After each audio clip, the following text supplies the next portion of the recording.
Hey guys, welcome back. Who doesn't love a classic butter cookie? So delicate, tender, and melt in your mouth buttery. These are so easy to make at home and require only 3 ingredients. The only thing that's a little challenging is piping the dough out of the nozzle, but the swirls really do make it look impressive. If you want to keep your cookies soft, bake them until they are very light golden brown on the edges. But if you want a crisper cookie, these can hang in the oven for a little longer. And before you know it, you'll be making another batch of it. So let's get cooking. We're going to first start off by mixing butter and sugar together. Always remember that when you're actually making a cake batter or anything or cookies to pipe, always keep the butter at a room temperature. Never cold and never really melted. In that, you add sugar and mix it with a spatula. The whole idea is to actually make sure that the sugar and the butter mixes well and becomes into quite a smooth paste. A little dash of vanilla extract, it gives a very nice flavor to the cookies. And then I'm going to now whisk it up to make it nice and smooth and fluffy. So I'm going to whisk the butter and the vanilla extract all together till the butter turns light pale yellow and becomes creamy and soft, and that is the texture you want to have. So the sugar actually melts all together into the butter, but at the same time it does not melt out. The butter still remains intact. In this goes in a tiny quantity of salt. Salt always works well with sugar or with sweet dishes. It brings out the sweetness.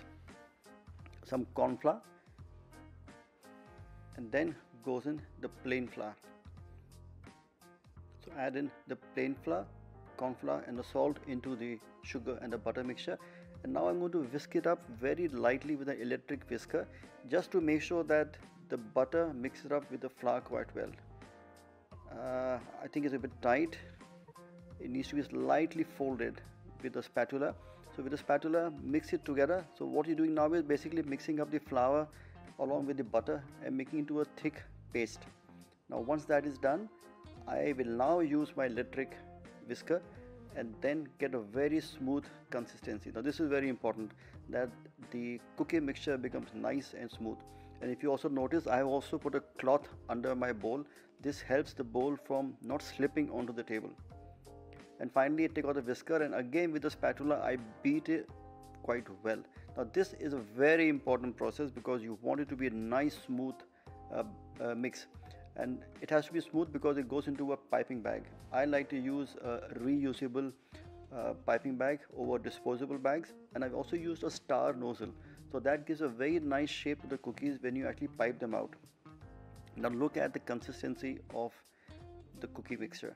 It is nice and smooth, no lumps, absolutely creamed well together, and this is very important because that will determine your piping. If there are any grains or particles or thickness into your cookie mix, it will not pipe properly.